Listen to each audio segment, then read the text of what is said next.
ओम नमो भगवते परमहंसास्वादित चरण कमल जन्मकरंदाय भक्त जनमानस निवासाय श्री रामचंद्राय श्री हनुमते नमः।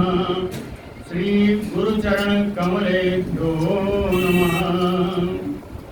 श्री सीतानाथ समारंभां श्री रामानंदार्य मध्यमाम् अस्मदाचार्य पर्यन्तां वंदे गुरु परंपराम्। श्री वृंदावने अपि कृतयामनगांग संगम श्री राधा मुकुंद युगलं तत अहं नमामि। नारायणं नमस्कृत्य नरं चैव नरोत्तमं देवीं सरस्वतीं व्यासं ततो जयमुदीरयेत्। निगम कल्पतरोर्गलितं फलं सुखमुखात् अमृतद्रवसंयुतं पिबत भागवतं रसमालयं मुहुरहो रसिका भुविभावुकाः। कस्तूरी तिलकं ललाटपटले वक्षस्थले कौस्तुभं नासाग्रे वरमौक्तिकं करतले वेणुः करे कङ्कणम्। सर्वाङ्गे हरिचन्दनं सुललितं कण्ठे च मुक्तावली। गोपस्त्री परिवेष्टितो विजयते गोपाल चूड़ामणि। जय सुखदेव मुनीश्वर यदुपतिदास अनन्य। जयति वादरायण चरण करण मोहि जगधन्य। भक्ति भक्त भगवंत गुरु चतुर नाम बपु एक। इनके पद वंदन किए नासै विघ्न अनेक। बोलो श्री वृंदावन बिहारी लाल की जय। प्रलय के बारे में बता रहे थे। एक प्रलय बताया था नैमित्तिक प्रलय, दूसरा प्राकृतिक प्रलय, जो ज्यादातर प्राकृतिक प्रलय ही होता है। प्राकृतिक प्रलय की ही हम लोग बात करते हैं। और इसके अलावा भी दो प्रलय और हैं जिनका नाम कहिए बता दूं। या नाम आते जाएंगे, आप आते जाएंगे। प्राकृतिक प्रलय के बारे में भी मैंने कुछ बताया था। जो बताया था शायद याद होगा या नहीं होगा। पहले बताया था पर्जन्यः शतवर्षाणि भूमौ राजन्न वर्षति। 100 वर्षों के लिए तो अनावृष्टि होगी। अनावृष्टि के बाद सांवर्तक सूरज आएंगे। ऐसे सूरज जिनकी प्रचंड रोशनी होगी और वो पृथ्वी से, शरीर से पाताल तक का सारा नमी, सारा रस सोख लेंगे। और इतना सोख लेंगे कि अग्नि लग जाएगी। अग्नि कैसी होगी? वो संवर्तक अग्नि होगी। 100 वर्षों तक अग्नि में बिल्कुल एकदम लावा बन जाएगा। दहकता गोला बन जाएगा। इसके बाद 100 वर्षों तक प्रचंड वायु चलेगी। प्रचंड वायु चलेगी। इस प्रचंड वायु के फलस्वरूप रंग बिरंगे जगह जगह मेघ आएंगे, बादल आएंगे। ये भी संवर्तक मेघ हैं। इनसे जो वृष्टि होगी वो 100 वर्षों तक वृष्टि होती रहेगी। इतनी वृष्टि होगी कि सब का सब जलामय हो जाएगा। इसी को प्रलय समुद्र कहेंगे। सारे समुद्र एक साथ एक रात हो जाएंगे। इसी को प्रलय समुद्र भी कहेंगे। यहाँ तक मैंने बताया था। शतं वर्षाणि वर्षन्ते नदन्ति रवसस्वनैः। भीम गर्जना के साथ बादल ये बरसेंगे। तत एकोदकम विश्वम, सारा विश्व जलमय हो जाएगा। कहीं कोई ये नहीं कि प्रशांत है और यहाँ पे भारत महासागर है, सारे मिल जाएंगे। एकोदकम विश्वम ब्रह्मांड विवरांतरम। अब सब कुछ जलमय है, जल क्या करेगा? तदा भूमेः गंध गुणम ग्रसन्ति आप उदप्लवे। उदप्लवे ये प्रलय जल जो है, इस प्रलय जल में भूमेः गुणम गंध, पृथ्वी का गुण है गंध। इस जल, यह जल गंध को अपने में लीन कर लेगा। यह जल पृथ्वी के गुण गंध को अपने में लीन कर लेगा। ग्रस्त गंधा तो पृथ्वी, अब पृथ्वी बच गई जिसका गुण पहले लीन हो चुका। तो ग्रस्त गंधा तो पृथ्वी प्रलयत्वाय कल्पते। पृथ्वी भी उसी समुद्र में लीन हो जाएगी। अब प्रलय सब जल ही जल हो जाएगा। अब जल का गुण क्या है? रस। अपाम अपाम रसम अथो तेजसा। जल का गुण रस तेज में विलीन हो जाएगा। तेज में, तेज यानी अग्नि, तेज में विलीन हो जाएगा। लीयन्ते अथ नीरसा। अब जल क्या बचेगा? जल में कोई रस नहीं होगा, नीरस जल बच जाएगा, बिना रस का जल बच जाएगा। और यह जल कहाँ जाएगा? कहें ग्रसते तेजसो, ये भी तेज में ही समाहित हो जाएगा। तेजसो रूपम। तेज का गुण क्या है? रूप। तेज का गुण जो रूप है, ये रूप वायु में विलीन हो जाएगा। अब समझते जाइएगा। जल जल समाप्त हुआ, पृथ्वी समाप्त हुआ। पहले पृथ्वी, फिर जल, उसके बाद अग्नि। और अब देखिए अग्नि का गुण वायु में जा रहा है। ग्रसते तेजसो रूपम। अग्नि का गुण है रूप, रूप जा रहा है वायु में।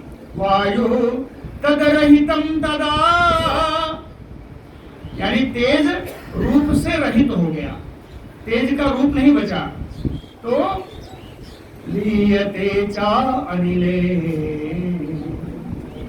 ये तेज भी वायु में लीन हो गया। तेजो वायो खमग्रस्ते गुणम।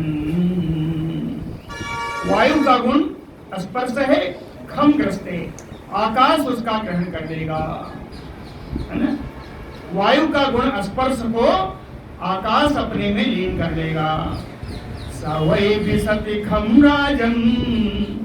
कैसे? इस प्रकार परीक्षित जी, स्पर्श का गुण, वायु का गुण स्पर्श आकाश में लीन हो गया। ततः चा नभसो गुणम। अब क्या बचा? कहें आकाश का गुण बचा। आकाश का गुण क्या है? शब्द। आकाश का गुण है शब्द। अब चारों पांचों तत्व हो गए। अब ये शब्द या आकाश कहाँ जाएगा? शब्दम ग्रसति भूतादि। यह भूत में जाएगा। भूत क्या है? तामस अहंकार। इनकी उत्पत्ति तामस अहंकार से हुई है। तो कहते हैं ये शब्द आकाश के साथ भूतादि नभः तम अनुलीयते। पहले शब्द लीन होगा, फिर आकाश भी उसी तामस अहंकार में लीन हो जाएगा। ये हो गई तामस अहंकार की बात। ये पहले भी आ चुका है ना। तेजसा चा इंद्रियाणि अंग। अंग तो परीक्षित जी, ये परीक्षित जी, इंद्रियां तेजस अहंकार में लीन हो जाएंगी। तेजस अहंकार, राजस अहंकार एक ही है ना। इंद्रियां तेजस अहंकार में लीन हो जाएंगी। देवान वैकारिको गुणैः। और इंद्रियों के अधिष्ठात्री देवता लोग सात्विक गुण में यानी वैकारिक अहंकार में लीन हो जाएंगे। अब तीनों अहंकार आ गए, तामस अहंकार, राजस अहंकार और वैकारिक अहंकार या सात्विक अहंकार। अब ये अहंकार कहाँ जाएंगे? महान कृसति अहंकारम। इन अहंकारों को महत्व तत्व ग्रस्त लेगा। ये सारे तीनों अहंकार महत्व तत्व में लीन हो जाएंगे। महत्व तो कहाँ जाएगा? गुणा सत्वादया चतम। महत्व सतोगुण रजोगुण तमोगुण में जाके लीन हो जाएगा। गुण कहाँ जाएंगे? ग्रसते अव्याकृतम राजन गुणान कालेन चाउदितम। गुणों को काल की प्रेरणा से ये सारे गुण अव्यक्त प्रकृति में जाके लीन हो जाएंगे, प्रकृति में लीन हो जाएंगे। ये कहाँ है? कहते हैं प्रकृति क्या है? ये जगत का मूल कारण है। जगत का मूल कारण है, इसकी परिभाषा, इसकी विशेषता है अनादि अनंतम अव्यक्तम नित्यम कारणम अव्ययम। यह अनादि है, अनंत है, अव्यक्त है, अविनाशी है, नित्य है और यह कहते हैं प्रकृति का कारण है, कारणभूत है। इसलिए न तस्य काल अवयो परिणामयो गुणा। प्रकृति में लीन होकर के प्रलय अवस्था, प्रलय की साम्य अवस्था को प्रकृति प्राप्त हो जाती है। इस समय जो काल के अवयव हैं, काल के अवयवी अंग, काल के अंग क्या है? वर्ष है, महीना है, मास है, दिन है, रात है, क्षण है। जो काल के अवयव हैं, ये सब, इन सब अवयवों में अब कोई विकार नहीं होता। अब कोई देखने वाला नहीं है कि कितने साल बीत गए। इन काल के अवयवों में अब कोई विकार नहीं होता। न यत्र वाचा न मनो न सत्वम तमो रजो वा महत आदयो अमी। न प्राण बुद्धि इंद्रिय देवता वान सन्निवेशः खलु लोक कल्पः। कहते हैं अब इस समय प्रकृति में स्थूल सूक्ष्म कोई भी वाणी नहीं है, न मनो न सत्वम, न मन है, न सतोगुण है, तमो रजोवा, न तमोगुण है, न रजोगुण है। आ जाइए। न मनो न सत्वम तमो रजोवा महत आदयो। महत तत्व तन्मात्राएं आदि भी नहीं है। क्या कहूं? कह प्राण बुद्धि इंद्रिय देवता वा न प्राण है, न बुद्धि है, न इंद्रिय है, न इंद्रियों के अधिष्ठात्री देव लोग हैं। इस समय कोई भी नहीं है। एक चीज और है, कहे कि ये भी नहीं है, कहे न सन्निवेशः खलु लोक कल्पः। सृष्टि के समय लोक कल्पना के लिए जो पदार्थ, जो वस्तु ब्रह्मा आदि के रूप में जो विद्यमान रहते हैं, कहते हैं इस समय तो वो भी नहीं है। लोक कल्पना की स्थिति ही नहीं है, क्योंकि प्रलय है। जब प्रलय का अंत होगा तब लोक कल्पना की स्थिति आएगी। इसीलिए कहा न सन्निवेशः खलु लोक कल्पः। न स्वप्न जागृत न चक्षु सुप्तम। इन तीनों अवस्थाओं में कोई अवस्था उस समय नहीं है। न स्वप्नावस्था, न जागृत अवस्था, न सुसुप्ति अवस्था। और न खम जलम भू अनिलो अग्नि अर्कः। न आकाश है, न जल है, न पृथ्वी है, न वायु है, न अग्नि है, न सूर्य। प्रलय अवस्था है। इस समय किसी की कोई सत्ता नहीं है। संसुप्तवत शून्यवत, सोए हुए के समान सब कुछ शून्य है। अप्रतर्क्यम, कहते हैं इनका अनुमान भी नहीं लगाया जा सकता, यानी इनके बारे में तर्क भी नहीं किया जा सकता, क्योंकि कुछ है ही नहीं। अप्रतर्क्यम तत्मूलभूतम पदम आमनन्ते। बसता क्या है? कहें अव्यक्त को ही, इसी अव्यक्त को जो कुछ भी नहीं है, कहें इसी अव्यक्त को जगत का मूलभूत तत्व कहते हैं, जो विद्यमान है। अब क्या विद्यमान है, इसको कौन क्या कहेगा? यानी जो विद्यमान है उसी को जगत का मूलभूत तत्व कहते हैं। तत् मूलभूतं पदम आमनन्ते लयः प्राकृतिको ह्येष, यही प्राकृतिक प्रलय है। पुरुष अव्यक्तयो भयदासक्तयः संप्रणीयन्ते विवशः काल वेद्रुता। प्राकृतिक प्रलय में क्या होता है? पुरुष अव्यक्तयो यदा, प्राकृतिक प्रलय के आने पर पुरुष और प्रकृति दोनों ही शक्तयः अपनी शक्तियों के साथ काल विद्रुता, काल की प्रेरणा से विवशाः विवश होकर के, पराधीन होकर के, क्योंकि उसकी कोई सत्ता ही नहीं बचनी है, तो विवश होकर के संप्रणीयन्ते, इनका अस्तित्व ही मिट जाता है, एक परम तत्व में विलीन हो जाती है ना। पता है ना प्रकृति में कितना लीन हुआ, पुरुष तो अलग ही रहा और आखिर में आके प्रकृति पुरुष सभी अपनी शक्तियों के साथ परमात्मा तत्व ब्रह्म में सब लीन हो जाती हैं। काल की प्रेरणा से लीन होना ही पड़ेगा, इसीलिए लिखा विवशा, विवश होकर के इनको परम तत्व में लीन हो जाती हैं। यही प्राकृतिक प्रलय है।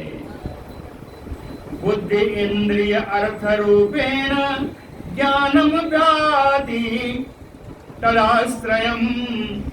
अब हम लोग एक दूसरा प्रलय देख रहे हैं, आत्यंतिक प्रलय से कहते हैं, है ना। आत्यंतिक प्रलय के बारे में सुनने जा रहे हैं। बुद्धि इंद्रिय अर्थ रूपेण ज्ञानम भाति तदाश्रयम् दृश्यत्व अव्यतिरेकाभ्याम आदि अंतवत अवस्तुयत। कहते हैं बुद्धि इंद्रिय अर्थ रूपेण, अर्थ यानी उनके विषय, बुद्धि इंद्रिय और उनके विषय के रूप से तदाश्रयम्, इन सारे रूपों का, सारे विषयों का, बुद्धि का या इंद्रियों का आश्रय, तदाश्रयम्, इनका आश्रय कौन है? कहें ज्ञानम भाति, इस समय केवल ज्ञान ही प्रकाशित हो रहा है, ज्ञान ही आभासित हो रहा है।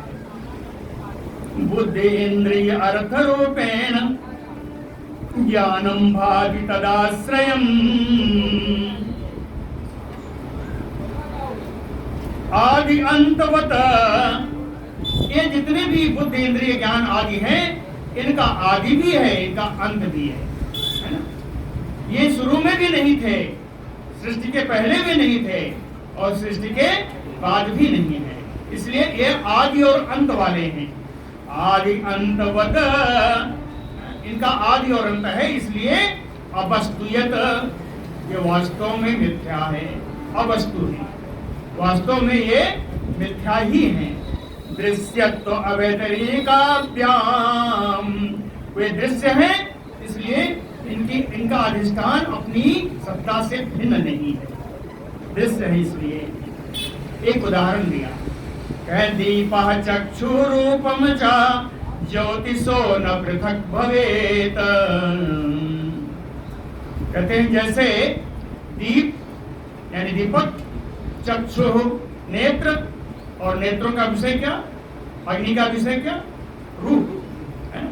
कहें दीप नेत्र और रूप, ज्योतिषो, ये सब ज्योति के ही अंग हैं, अग्नि के ही अंग हैं, है ना।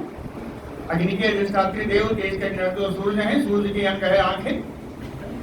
तो कहते हैं दीपक चक्षु यानी आंखें और रूप, ये सब अग्नि के ही अंग हैं, ज्योति के ही अंग हैं। न पृथक भवेत, क्या अग्नि से पृथक होने पर इनकी कोई सत्ता रहेगी? नहीं रहेगी। उसी प्रकार एवं धीह खानि मात्राश्चा, बुद्धि इंद्रियां और तन्मात्राएं यही रचती हैं विश्व को। कहते हैं बुद्धि इंद्रियां और तन्मात्राएं न स्युः अन्यतम आदृतात्, ये सब ब्रह्म से ही उत्पन्न होती हैं। आदृतात् यानी ब्रह्मात्, और ब्रह्म से अतिरिक्त इन सब की, बुद्धि इंद्रिय आदि की कोई सत्ता नहीं है। जैसे सूर्य के से अतिरिक्त दीपक और चक्षु और रूप की कोई सत्ता नहीं है ना, उनके बिना रह नहीं सकते, उसी प्रकार ये भी इन्हीं की सत्ता है, इन्हीं के बिना नहीं रह सकते। बुद्धेः जागरणं स्वप्नं सुषुप्ति इति च उच्यते। कहते हैं जागरण, स्वप्न, सुषुप्ति, ये तीन अवस्थाएं हैं। ये तीनों अवस्थाएं किसकी हैं? मन की हैं, शरीर की हैं, आत्मा की हैं। बुद्धेः, ये तीनों शक्तियां, तीनों अवस्थाएं बुद्धि की हैं। बुद्धेः जागरणं स्वप्नः सुषुप्ति इति च उच्यते। जागृत अवस्था, स्वप्नावस्था, सुषुप्ति अवस्था, ये सब बुद्धि की भ्रम है। ये सब बुद्धि से ही उत्पन्न होते हैं।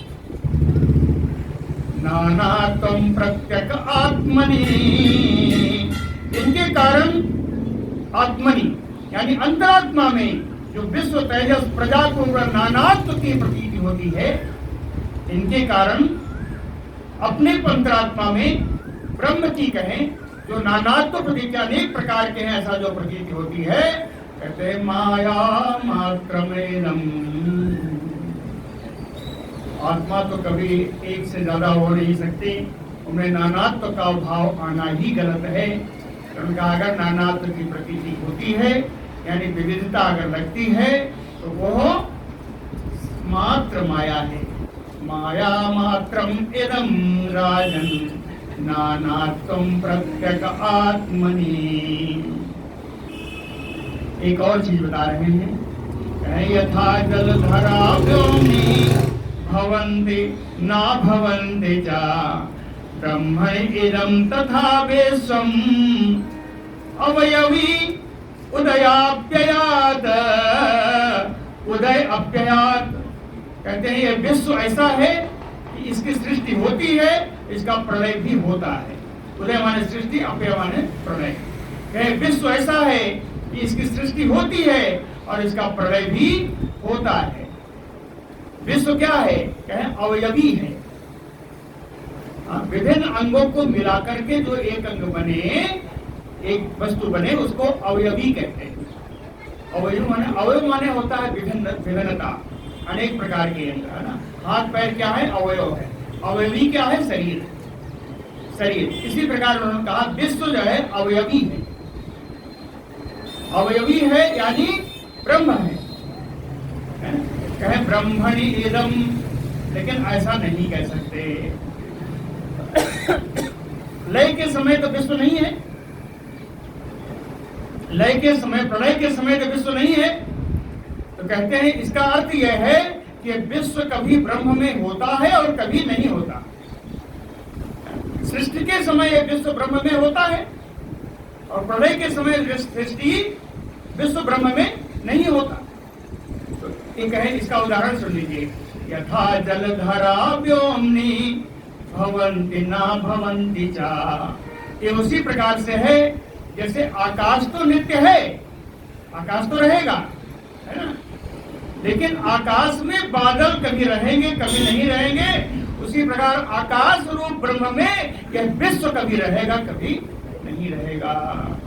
यथा जलधरा व्योमनि भवन्ति ना भवन्ति च ब्रह्मणि इदं तथा विश्वम् अवयवी उदयाप्ययात्।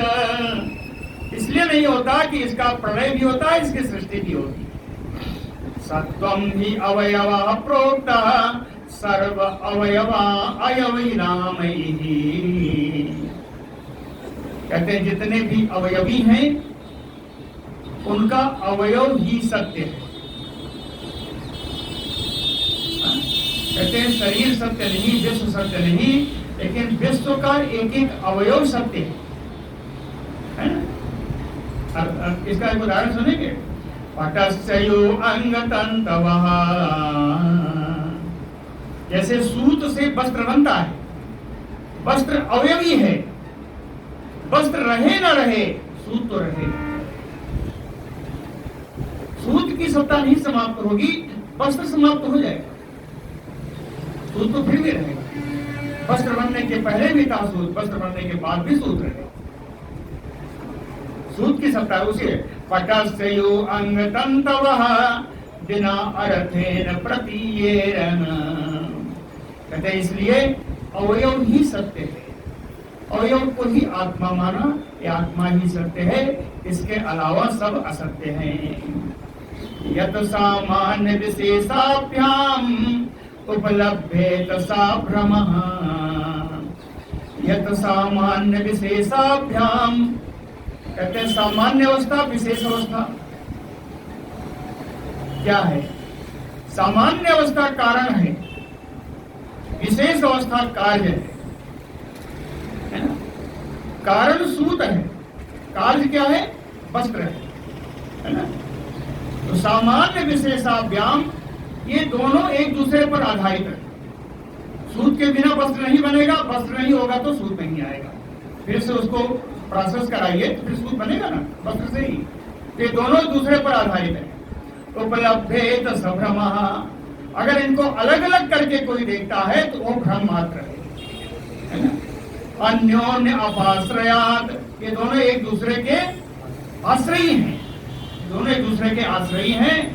और सर्वम आदि अंतवंत, इन सभी का चाहे सूत हो या वस्त्र हो, इनके अभी आदि भी है, इनका अंत भी है। इसलिए ये सूत या वस्त्र दोनों ही, यानी कार्य और कारण दोनों ही मिथ्या। अवस्तु, अवस्तु का अर्थ है असत्य, मिथ्या। यत सामान्य विशेषाभ्याम उपलभ्येत सा भ्रमः अन्योन अपाश्रयात सर्वं आदि अंतवत अवस्तु सा। विकाराख्यायमानो अपि प्रत्यक आत्मानम् अंतरा। विकाराख्यायमानो अपि, कहते हैं जगत रूप प्रपंच, जगत रूप प्रपंच ही विकार है। कहते हैं इस विकार की यद्यपि प्रतीति होती है, ख्याय मानो होगी, अप्रतीत मानो होगी, इन जगत रूप प्रपंच की विकाराख्याय मानो अपि, है ना? इनकी यद्यपि की इनकी प्रतीति होती है, फिर भी प्रत्यक आत्मानम अंतरा, अपने अधीष्ट, अपने अधिष्ठान, अपने आश्रय ब्रह्म स्वरूप से ये भिन्न नहीं है। ब्रह्म स्वरूप से ये आत्मा से भिन्न नहीं है। न निरूप्योऽस्ति अणुअपि, इन आत्मा को हम पर ब्रह्म से यानी परम ब्रह्म से अलग करके, थोड़ा भी अलग करके इनका निरूपण नहीं कर सकते। स्यात् चेत चित् सम आत्मवत्, आत्मा से इनकी सत्ता अगर मानी जाए तो भी ये चित्त रूप से आत्मा के स्वयं प्रकाश ही होगा, चित्त स्वरूप होगा।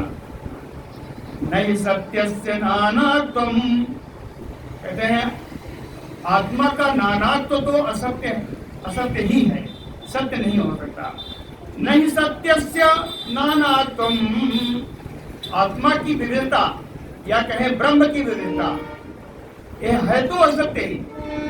लेकिन अविद्वान यदि मन्यते, अगर कोई अज्ञानी व्यक्ति आ जाए, अविद्वान यानी अज्ञानी व्यक्ति आ जाए और वो कहे कि नहीं जी ब्रह्म भी बहुत है, आत्मा भी बहुत है, अगर वो मानने ही लगे, हाँ, अगर इनका नानात्व ही माने, इनकी विभिन्नता ही माने, कहते छिद्रयोः यद्वत्, तो उसका मानना उसी तरह व्यर्थ है जैसे ज्योति वातयोः, जैसे घटाकाश और महाकाश। घटाकाश और महाकाश, कई सारे घट हैं, घड़े हैं, उनमें देखिए तो आकाश का स्वरूप दूसरा है। कहेंगे कि इतना इतने आकाश हैं, क्या वास्तव में आकाश है? वो सिर्फ आकाश की प्रतीति है, वास्तव में आकाश ही है। इसी प्रकार विद्वान जो अविद्वान है, अज्ञानी है, वो ब्रह्म को अनेक रूपों में देखते हैं, लेकिन वास्तव में ब्रह्म एक ही है। जैसे घटाकाश और महाकाश, या जैसे अंदर की वायु और बाहर की वायु, वायु तो दोनों एक ही है, यहाँ बह रही हो या वहां बह रही हो, इन वायु में तो फर्क नहीं किया जा सकता। ये लिखा है यथा यथा ज्योतिषो वातयो भयो, दोनों का उदाहरण दिया है। ज्योतिष माने चंद्रमा या सूरज है ना, वात अपने वायु। यथा हिरण्यम बहुधा समीयते निर्भीः क्रियाभिः व्यवहार वर्त्मसु, कहते हैं जैसे सोना है, यथा हिरण्यम सोना, सुवर्णम बहुधा समीयते क्रिया भी व्यवहार वर्त्मसु, सोनों में अनेक प्रकार की कलाकारी की जाए, व्यवहार के लिए उनका कंगन बनाया जाए, उनका हार बनाया जाए, है ना, उनकी गर्दनी बनाई जाए सोना से, उनको कई सारे नाम दे दिए जाए, लेकिन वास्तव में क्या है? वास्तव में सोना ही है। यथा हिरण्यम बहुधा समीयते, अनेक प्रकार के सोने के नाम हो जाएंगे। क्यों हो जाएंगे? क्रिया भी व्यवहार वर्त्मसु, व्यवहार के मार्ग में और उसकी क्रिया के द्वारा, उस पर नक्काशी के द्वारा इनके विभिन्न नाम हो जाएंगे, लेकिन वास्तव में वो सोना ही है। एवं उसी प्रकार भगवान अधोक्षजो, इंद्रियातीत भगवान श्री कृष्ण, श्याम सुंदर श्री कृष्ण जी, लौकिकैः वैदिकैः जनैः बचो भी व्याख्यायते, कहते हो कृष्ण तो परमात्मा एक ही है। हाँ, लौकिक वैदिक लोग, लौकिक रीत से वैदिक रीत से लोग इनको अनेक रूपों में अनेक नामों में इनका वर्णन करेंगे, लेकिन वास्तव में तो एक ही। यथा हिरण्यम, जैसे सोना एक, यथा हिरण्यम बहुधा समीयते नृभिः क्रियाभिः व्यवहार वर्त्मसु, एवं बचो भी भगवान अधोक्षजो व्याख्यायते लौकिक वैदिकैः जनैः। यथा घनो अर्क प्रभवो, कहते जैसे बादल सूर्य से ही उत्पन्न होता है। यथा घनो अर्क प्रभवो, बादल सूर्य से ही उत्पन्न होता है। अर्क दर्शनो, सूर्य से ही प्रकाशित होता है। बादल सूर्य से ही उत्पन्न होता है, सूर्य से ही प्रकाशित होता है। ही अर्कांश भूतस्य चक्षुषः, और सूर्य के ही अंश है मेरी आंखें। अर्कांश भूतस्य, अर्क अंश, सूर्यांश, सूर्य के अंश से ही प्रकाशित है मेरी आंखें।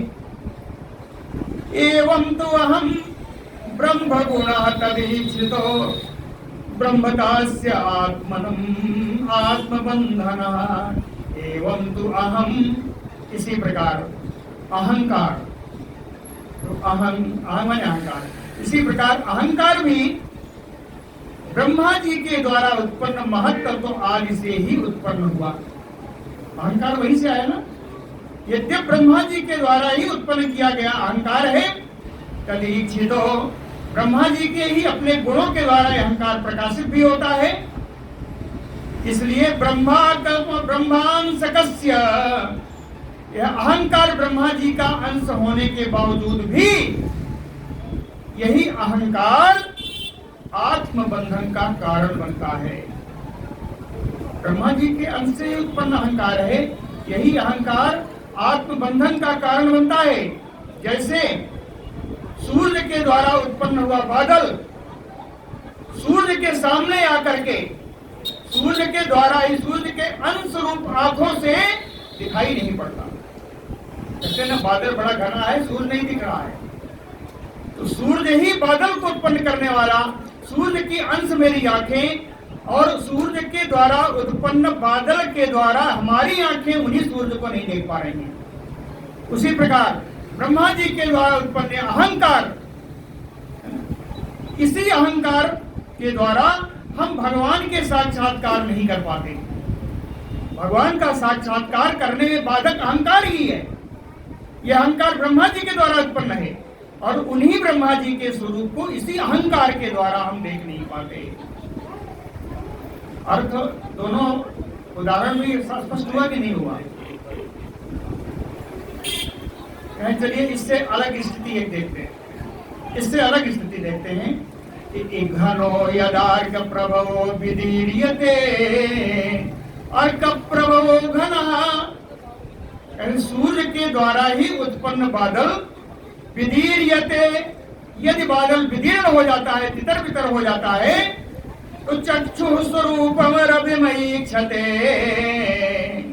तो उन्हीं का अंश नेत्र सूर्य को बराबर देख सकती है, बराबर देखने लगती है ना। सूर्य का पूर्ण दर्शन करती है नेत्रे, अगर बादल तितर बितर हो जाए। अर्थात कहने क्या, ये बादल ही अहंकार है ना। सुनिए, यदा ही अहंकार उपाधि आत्मनो, आत्मा की ही उपाधि जो अहंकार है, आत्मा की ही उपाधि जो ब्रह्मा जी से उत्पन्न है अहंकार ना, तो कहें आत्मा की ही उपाधि जो अहंकार है, जिज्ञासया नश्यन्ति तरहि अनुस्मरेत, जिसकी प्रबल इच्छा हो जाए मेरे दर्शन की, उसका उसके सामने अहंकार नहीं टिकेगा और मेरा स्मरण कर लेगा, मेरा दर्शन भी प्राप्त कर लेगा, अहंकार विहीन होकर के। लेकिन व्यक्ति को जिज्ञासु होना पड़ेगा, जानने की इच्छा करनी पड़ेगी, भगवान के दर्शन की इच्छा करनी पड़ेगी। जो सच्चे मन से इच्छा कर लेगा कि उसके सामने अहंकार बाधक बनकर नहीं खड़ा होगा। जैसे नेत्रों का बाधक बादल हट गया, वैसे ही हमारी जिज्ञासा का, हमारी बुद्धि के सामने पड़ा हुआ अहंकार हट जाएगा और मुझे साक्षात भगवान के दर्शन हो जाएंगे। यद एवं एतेन विवेक हेतिना मायामय अहंकरणम आत्मबंधनम छित्त्वा अच्युत आत्मानुभो अवतिष्ठते तम आहु आत्यंतिकम अंग संप्लवम। आत्यंतिक अहंकार प्रलय का ये अंतिम श्लोक है। अब समझ लीजिए आत्यंतिक प्रलय किसे कहते हैं। यद एवं एतेन विवेक हेतिना मायामय अहंकरणम आत्मबंधनम, ये जो मायामय अहंकार है, जो आत्मा के बंधन का कारण है, विवेक हेतिना छित्त्वा, हेतिना माने तलवार, असीना, विवेक यानी ज्ञान है, जो मायामय बंधन अहंकार ने डाल रखा है, इसको ज्ञान रूपी तलवार से छित्त्वा, काट करके आत्मानुभव अवतिष्ठते, आत्म साक्षात्कार में भगवान के स्वरूप के सामने अगर हम उपस्थित हो जाएं तो तम आहु आत्यंतिकम, इसी को आत्यंतिक प्रलय कहते हैं। भगवान की सन्निधि को प्राप्त कर लेना ही आत्यंतिक प्रलय है। कौन है जिसके लिए दुनिया समाप्त हो जाए, जिसके लिए दुनिया सिर्फ भगवान हो जाए, भगवान का मात्र दर्शन हो जाए, यही आत्यंतिक प्रलय है। तम आत्यंतिकम अंग संप्लवम, आत्यंतिकम प्रलयम तम अंग प्रत्यक्षते, इसी को ही परीक्षित ही आत्यंतिक प्रलय कहते हैं। अब आखिरी एक प्रलय और बचा है, उसे कहते हैं नित्य प्रलय, है ना।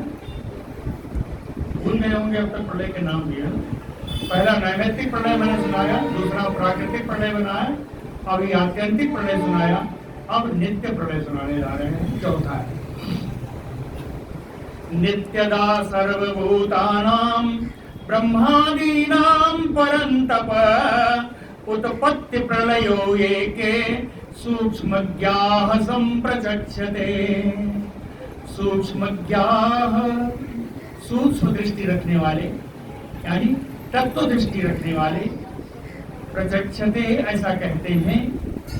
ब्रह्मादीनां सर्वभूतानां, ब्रह्मा से लेकर के सारे प्राणी, सारे पदार्थ, नित्यदा उत्पत्ति प्रलयो एके, कहते हैं नित्य ही इनकी सृष्टि होती रहती है, नित्य प्रलय होती रहती है। नित्य सृष्टि भी होती है, नित्य प्रलय भी होती है, सबकी नहीं होती। कोई ना कोई जन्म भी ले रहा है, कोई ना कोई मर भी रहा है। कहते हैं नित्य इनकी कौन की? ब्रह्मादि नाम सर्वभूतानाम, ब्रह्मा जी से लेकर के सारे प्राणियों तक, सारे पदार्थों तक नित्य उत्पत्ति भी होती है और नित्य इनका प्रलय भी होता है। नित्यदा उत्पत्ति प्रलयो एके,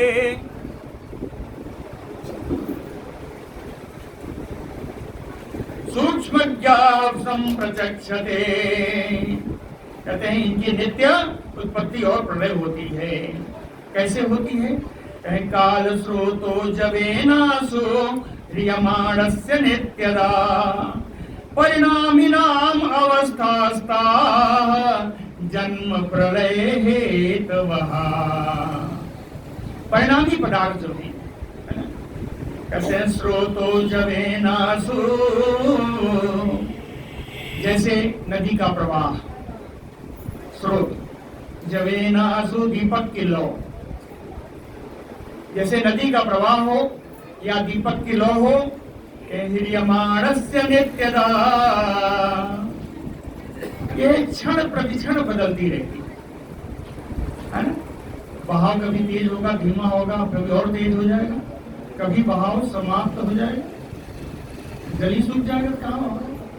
इसी प्रकार ज्योति है, दीपक की लौ है, तेज जितना रहेगा उतना जलेगा, नहीं रहेगा तो बुझ जाएगा। तो कहीं क्षण प्रतिक्षण जैसे नदी का प्रवाह या दीपक की लौ बदलती रहती है, उत्पत्ति होती रहती है, नष्ट होती रहती है, उसी प्रकार काल के वेग से जन्म प्रलय हेतवः, है ना। इसके काल के प्रभाव से क्षण प्रतिक्षण जन्म भी होता रहता है और प्रलय भी होता रहता है।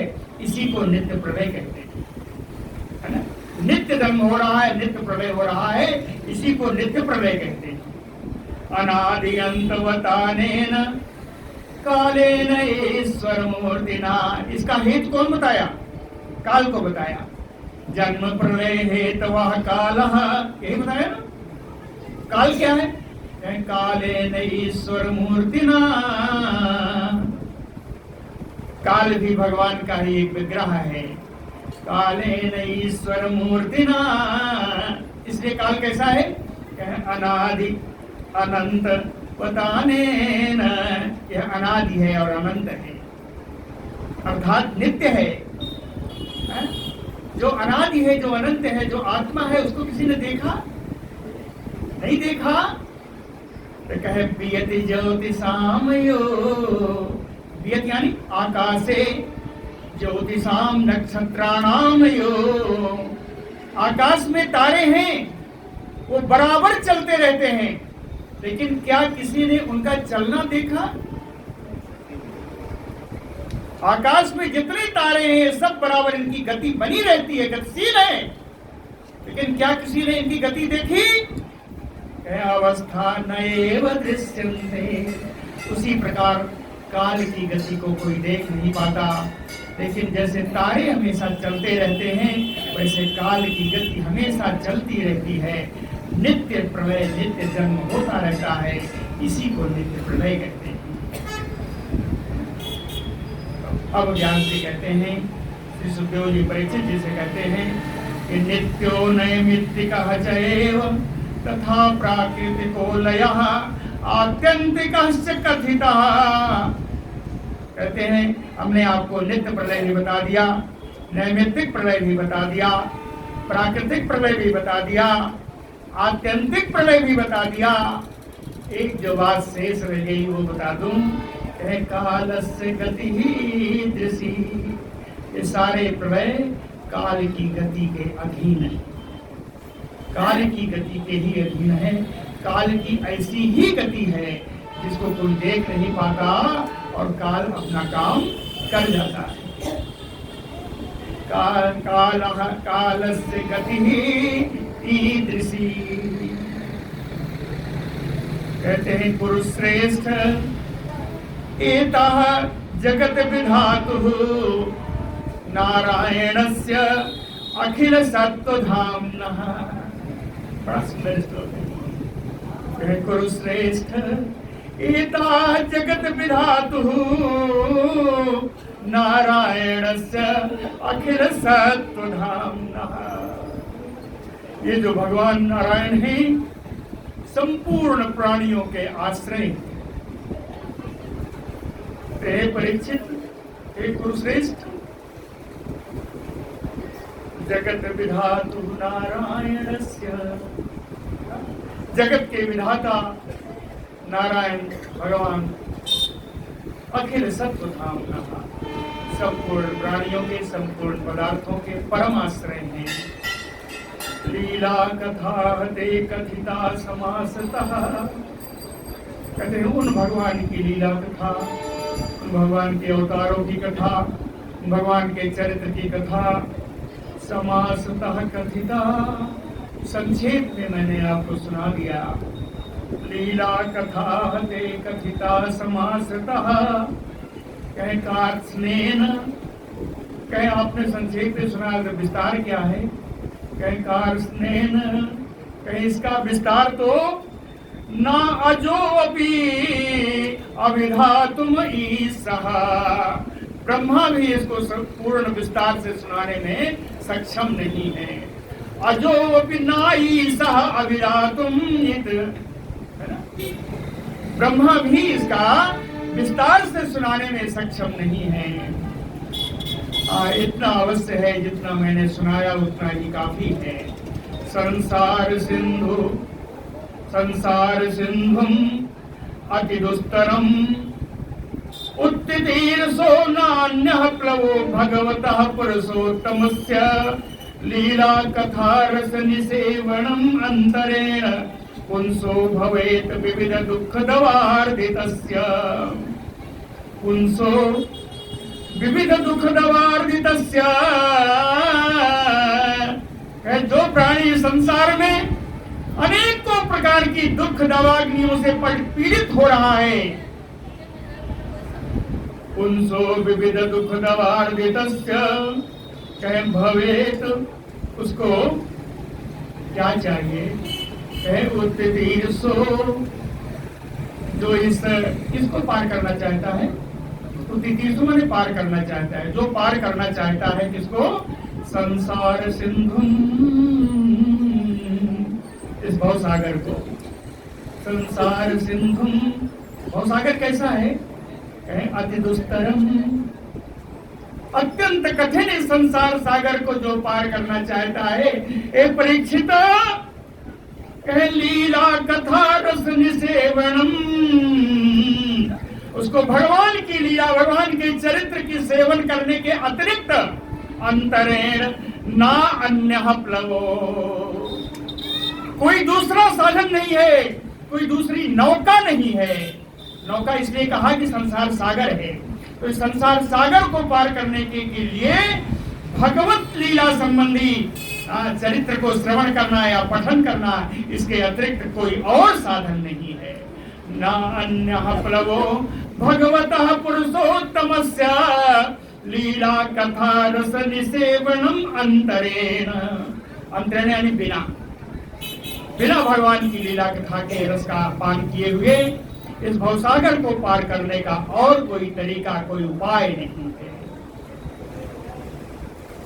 श्री सुखदेव जी कहते हैं, पुराण संहिताम एताम ऋषि नारायणो अप्यया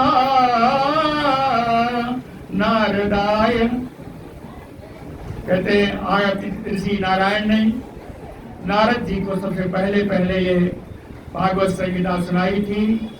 यही श्रीमद् भागवत है जो मैंने आपको सुना दिया। पुराण संहिताम एताम, यही श्रीमद् भागवत है जो मैंने आपको सुनाया। सबसे पहले इसको आदि ऋषि नारायण ने नारद जी को सुनाया। पुरा प्राह कृष्ण द्वैपायनाय सह, नारद जी ने मेरे पिता कृष्ण द्वैपायन श्री व्यास जी को सुनाया। सा वै मह्यम महाराज भगवान बादरायणः इमां भागवतीं प्रीता संहितां वेद संहितां। बादरायणः भगवान महाराज व्यासः। सुखदेव जी कह रहे हैं अपने पिता के लिए उन्होंने विशेषण दिया बादरायण। बादरायण कहने का अर्थ क्या है? बद्री वन बिहारी, बद्रिका आश्रम में जिनको तपस्या तपोसिद्धि प्राप्त हुई, ऐसे भगवत स्वरूप परम पूजनीय मेरे पिता श्री व्यास जी ने वेद संहिताम इमाम संहिताम भागवती, वेदों से परिपूर्ण, वेदों के तुल्य ही भागवत संहिता को, इस श्रीमद् भागवत महाभागवत शास्त्र को मह्यम प्रीतः प्रसन्न होकर के मुझे सुनाया है मेरे पिता ने। एताम वक्ष्यति असो सूत ऋषिभ्यो नैमिषालये दीर्घ सत्रे गुरु श्रेष्ठ संपृष्ट शौनकादिभिः। कहते हैं परीक्षित जी, एताम नैमिषालये, इसी श्रीमद् भागवत की कथा को नैमिषालय नैमिषारण्य में शौनकादिभिः संपृष्टः, शौनक आदि ऋषियों के पूछने पर दीर्घ सत्रे सूत वक्ष्यति असो, एक दीर्घ सत्र में, एक दीर्घ यज्ञ में, दीर्घ समय दीर्घकालीन यज्ञ में, है ना, इस श्रीमद् भागवत कथा को श्री सूत जी ऋषि शौनक आदि ऋषियों को सुनाएंगे। बोलो भक्तवत्सल भगवान की जय।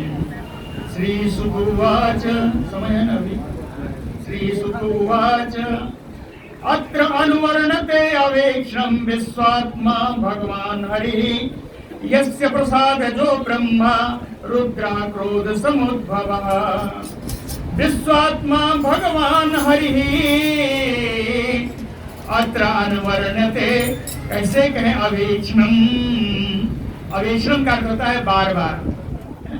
कहते हैं विश्वात्मा भगवान श्री कृष्ण के इस चरित्र का, अत्र माने इसी भागवत चरित्र का बार बार वर्णन करना चाहिए, बार बार पढ़ना और सुनना चाहिए। क्यों? कहे यस्य प्रसाद जो ब्रह्मा, भगवान के प्रसाद लीला का स्वरूप है ब्रह्मा जी, भगवान के प्रसाद लीला का स्वरूप, भगवान की प्रसन्नता का स्वरूप ब्रह्मा जी हैं।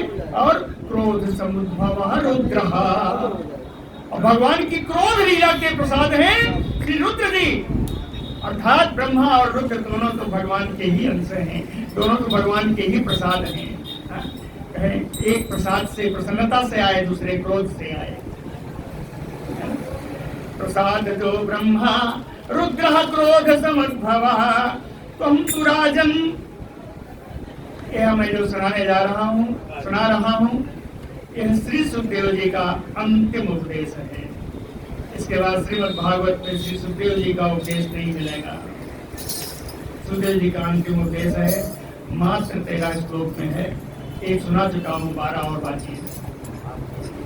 त्वं तु राजन मरिष्येति पशुपध्यमय माम जहि। हे परीक्षित, जो तुम्हारे में जो पशुबुद्धि आ गई है, इमाम जही, इस पशुबुद्धि को छोड़ दो। अब बताइए, लोग सन्न रह गए कि परीक्षित में पशुबुद्धि, पशुबुद्धि क्या है? कहे कि तुम ये कह रहे हो कि मर जाऊंगा मर जाऊंगा मरना ही पशुबुद्धि है, तुम मरोगे कहाँ? तुम तो राजन मरिष्येति, यह जो कह रहे हो कि मर जाऊंगा, इस पशुबुद्धि को तुम छोड़ दो। इमाम पशुबुद्धिम जहि, क्यों? न जातः प्राग अभूतो वद्य देहवत्वं न नक्ष्यसि। इसके पहले, सृष्टि के पहले भी ये शरीर नहीं था, बाद में भी नहीं रहेगा। जो बाद में नहीं है, जो पहले नहीं है, वो नित्य कैसे होगा? वो तो अनित्य है, असत्य है। उसके लिए रोना क्या? उसके लिए मरना और जीना क्या? न भविष्यामि भूत्वा तुम पुत्र पौत्रादि रूपवान बीज अंकुरवत देहा देह व्यतिरेको यथा अनला। कहे बीज अंकुरवत, एक बीज से अंकुर पैदा होता है, फिर अंकुर से बीज, फिर बीज से अंकुर, अंकुर से बीज। कहे पता नहीं चलता कौन सा बीज है कौन सा अंकुर। बीज अंकुरवत क्या है? कहे देहा देह व्यतिरेको, एक शरीर से दूसरा शरीर, दूसरे से तीसरा, तीसरे चौथा। कहे शरीर तो बनता जाएगा, इसमें तुम्हारा किस शरीर से जन्म है या तुम्हारे बाद कौन सा शरीर आ रहा है तुम्हारा, किसको पता। कहते हैं ना लोग कि अरे बाबा गए आए गए बाबा, किसने जाना कौन आया, शरीर तो गया। कहे न भविष्य से, इसलिए ना तुम किसी से पैदा हुए हो, भूतवा न पुत्र पौत्र आदि, न तुम्हारे जो पुत्र पौत्र आदि जो तुम्हारे सामने है, ना ये तुम्हारे शरीर है, ये तुम्हारे शरीर नहीं है। तुम किसी शरीर से पैदा नहीं हुए। उदाहरण कहें यथा अनलह, जैसे अग्नि। अग्नि क्या है? किसी लकड़ी का जन्म होता है, लकड़ी नष्ट होती है, लकड़ी लाई जाती है, लकड़ी नष्ट होती है। अग्नि कभी नहीं नष्ट होती। अग्नि को जिस लकड़ी में जला दो जल जाएगी, जलने के बाद अग्नि फिर अक्षुण्ण। अग्नि के स्वरूप में कोई परिवर्तन नहीं है, स्वरूप परिवर्तन होता है तो लकड़ी। इसी प्रकार इस शरीर से क्या स्वप्ने यथा शिरच्छेदम पंचत्वम आद्यात्मना स्वयं यस्य पश्यति देहस्य तत आत्मा ही अजो अमरः। कहते स्वप्न में अगर कोई आपका सिर काट दे, स्वप्ने यथा शिरच्छेदम, स्वप्न में अगर कोई सिर काट दे, इतने नहीं पंचत्वम, और आप मर जाएं, आदि आत्मना, आपको ले जाकर के श्मशान में कोई जला रहा है, ये सब आप देख रहे हैं। पश्यति देहस्य, स्वप्न में देखा हुआ जो आपका दृश्य था वो किसका था? वो तो शरीर का था। पश्यति देहस्य तत आत्मा ही अजो अमरः, आत्मा तो अजन्मा है, आत्मा तो अमर है। जितनी क्रियाएं स्मशान आदि की होती हैं, मरना जीना, ये सब तो शरीर का होता है। घटे बिन्ने यथा आकाश, आकाशः स्याति यथा पुरा। कहते हैं घड़े में रख दीजिए बर्तन में, उसमें आकाश को देखिए, है ना, उसमें आकाश दिख रहा है, और देख लीजिए तो आकाश दिख रहा है। घटे बिन्ने, घटा को फोड़ दीजिए, कहे घड़े को फोड़ दीजिए, कहाँ गया आकाश? घटाकाश तो समाप्त हो गया। घड़े के फूटने के बाद घड़े का आकाश जैसे समाप्त हो गया, वैसे ही ये शरीर है, विद्यमान है तो सिर्फ आत्मा जो चिराकाश है, जो महाकाश है ना। यते भिन्ने यथा आकाश, आकाशः स्याति यथा पुरा।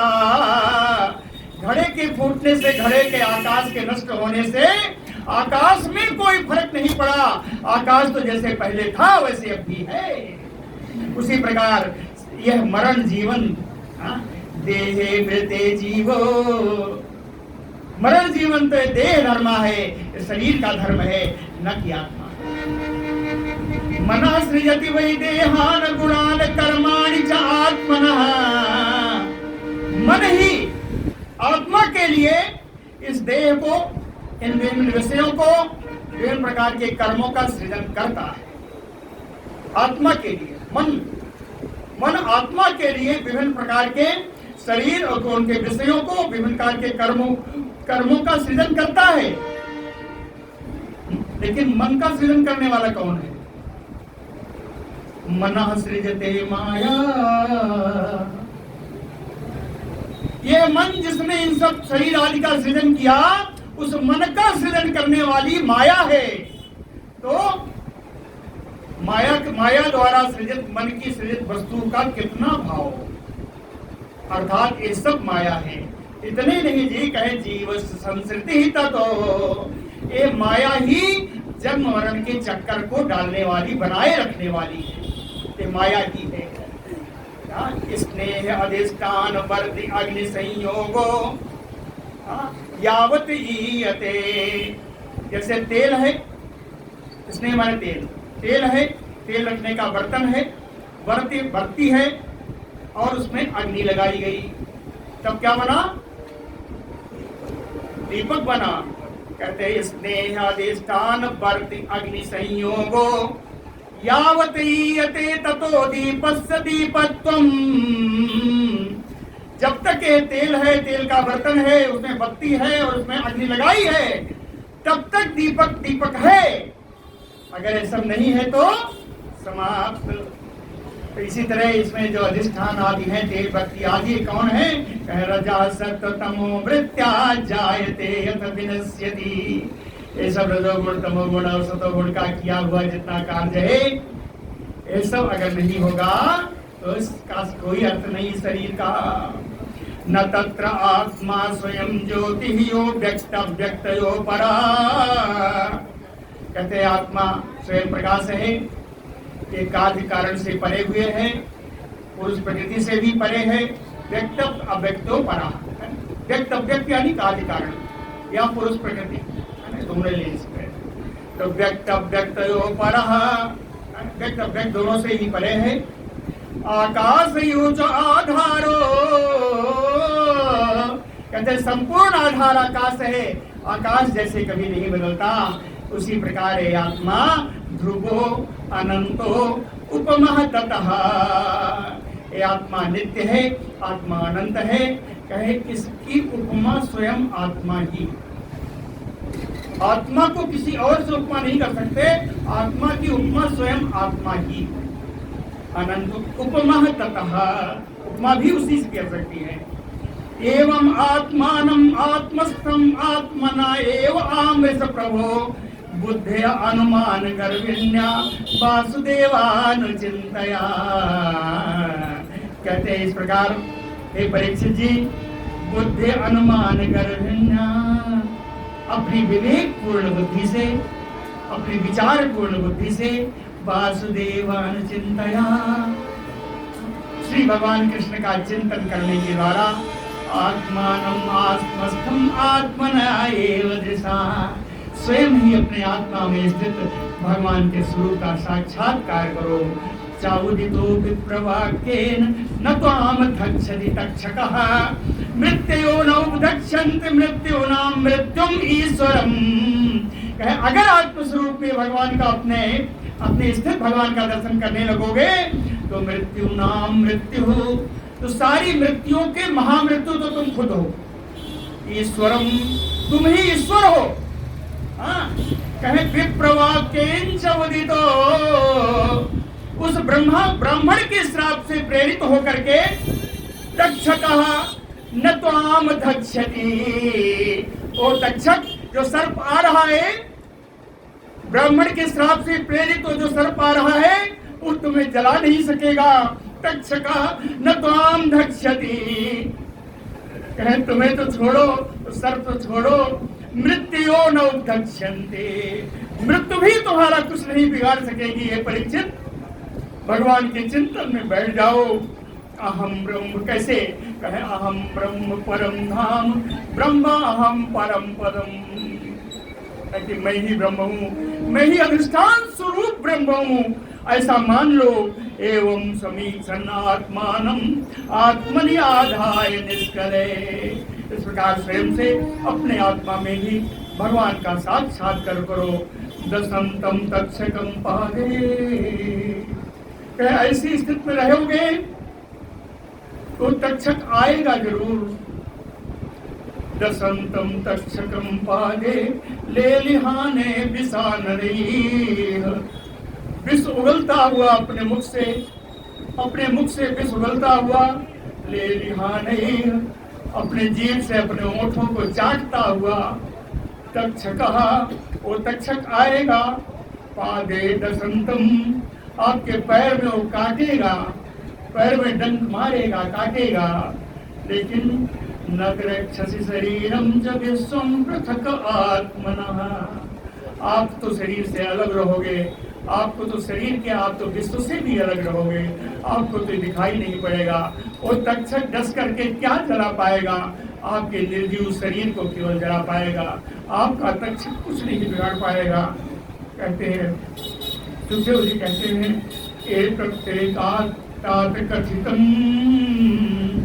तथा आत्मा पृष्ठवान नृप।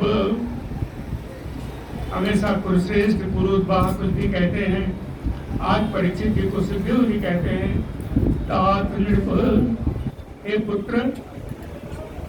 परीक्षित को कहा सुखदेव जी ने, हे मेरे पुत्र, हरेह विश्वात्मन चेष्टाम यथा आत्मा पृष्ठवान। भगवान श्री कृष्ण के लीला चरित्र के बारे में, जैसे तुम आत्मवान आत्मज्ञानी तुमने जो कुछ पूछा था, एतत्ते कथितम तात, हे पुत्र, मैंने वो सब आपको कह सुनाया है। किम भूयः श्रोतुम इच्छसि, अब बताओ और क्या सुनना चाहते हो। ऐसा श्री सुखदेव जी ने पूछा। ये श्री सुखदेव जी महाराज का अंतिम उपदेश है परीक्षित जी के लिए। आगे परीक्षित जी इसका उत्तर देंगे कल। बोलो भक्तवत्सल भगवान की